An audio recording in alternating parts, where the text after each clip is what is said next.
président de la République que l'on ne passe pas par ici pour au moins donner une esquisse de compte rendu. Tiens,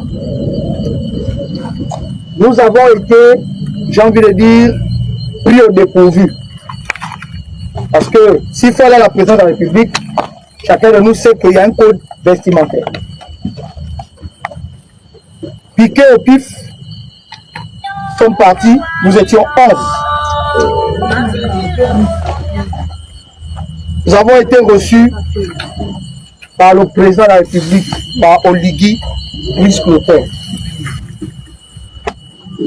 Il nous a reçus. Je vais aller droit au but. Il nous a dit ceci. Ceux qui se posaient la question, est-ce que c'est tel ou tel qui a donné les casses? Il a dit c'est lui qui a dit de casser. Et qu'après casser, s'il faut négocier, s'il faut trouver des voies et moyens pour contenter les gens, on le fera après, mais il faut d'abord casser. Il nous a dit, vous avez vu que quand on a commencé à casser, je n'étais pas là, je suis allé à Malabo. Les gens commençaient à m'appeler pour me dire non, ce sont des Gabonais. Continuez. Gabonais. J'ai dit, je ne recule pas.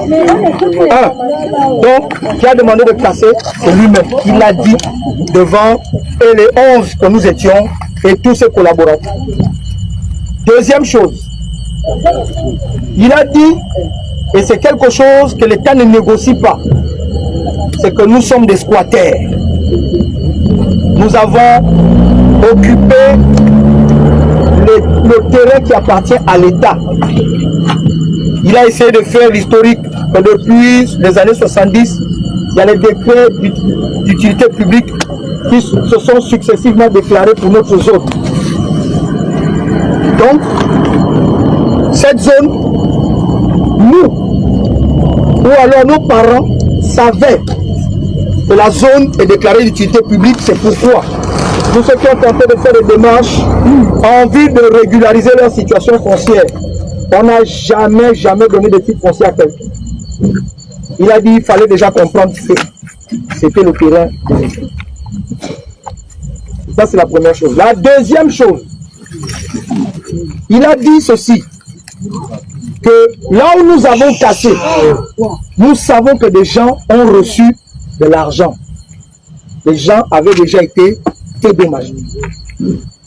Mais il est vrai qu'il y a quelques-uns qui n'ont peut-être pas été dédommagés. Mais comme la majorité a été dédommagée, on casse. Ça, c'est ce qu'il a dit. En un mot, l'État ne nous doit rien.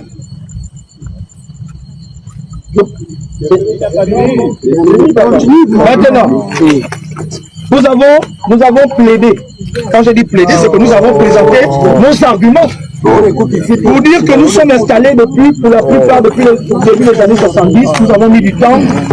Nous avons voulu faire prévaloir le droit coutumier, etc., etc. Il a dit qu'il n'est pas dedans. Il n'est pas dedans. Il a cassé. On n'avait pas à être là. Et ce qu'il a commencé derrière l'Assemblée, derrière l'ambassade de Chine, derrière l'ambassade de l'URSS, c'est ce qu'il va faire dans tous les quartiers où les gens sont installés sur le terrain de l'État, sans avertir. Nous avons dit, Monsieur le Président, c'était quand même brusque. Il dit, si on vous avertissait, vous n'alliez pas prendre des dispositions pour partir. D'ailleurs, lui, l'expérience qu'il a, c'est que partout où on casse, on n'avertit pas. Je parle de ce que lui-même il a sorti de sa bouche. Bien. Dans l'échange, on a réalisé qu'il était droit dans ses bottes. On maintient notre position que on réclame nos droits. On s'est dit, Monsieur le Président, vous êtes le père de la nation. Ce sont des Gabonais qui sont en souffrance. Il a dit, voici sa proposition. Il a dit, ceux qui seront prouvés qui n'ont jamais été dédommagés. Parce qu'il y a une commission qui va être mise en place. Le vice-président de la République, le gouverneur de l'Est-Uer, le maire de Libreville, le ministère de l'Habitat, la NUTTC, la DGR, la DGR et les 11 que nous étions. Cette commission va avoir quel rôle? C'est de recenser tout le monde. Celui qui estime qu'il avait un bien, il avait une maison, une bâtisse qui a été cassée, il vient s'enregistrer.